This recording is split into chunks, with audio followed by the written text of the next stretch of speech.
It's a damning statistic. Knife crime has more than doubled in Norfolk over the past year. So police are taking the fight against it into our schools. Here at Jane Austen College this week, one of a whole series of assemblies across the county, highlighting the dangers of carrying a blade.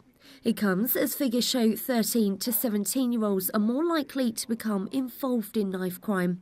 Police told the story of 20-year-old Connor Barrett, who was stabbed to death at a house party in Hemsby more than 3 years ago.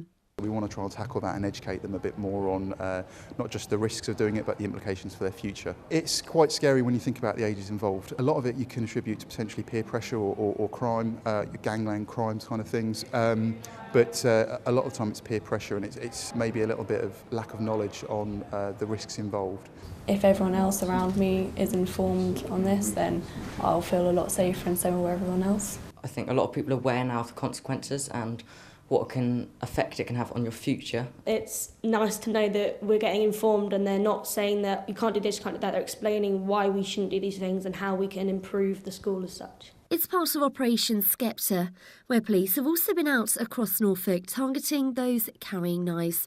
New figures show there were 316 knife-related offences in Norfolk in 2016-17, a startling rise from just 144 the year before. I have had knives brought into the schools that I work within.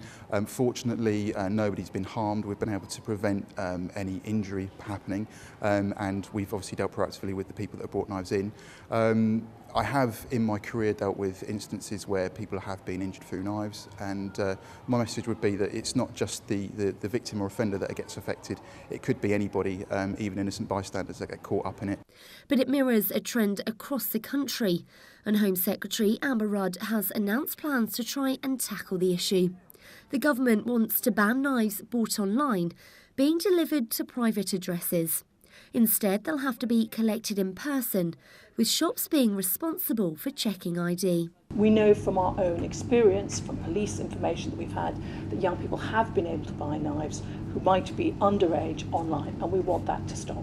The other thing we're announcing is making sure that we can consult on new legislation, potentially, so that knives that are illegal but are held in private property can be taken away by police. We want to make sure that we extend the power of police to take away these dangerous knives and to make them less available to young people. Police in Norfolk say they're committed to tackling the issue of knife crime in the county and will bring offenders to justice to try and protect more families from the pain of losing a loved one.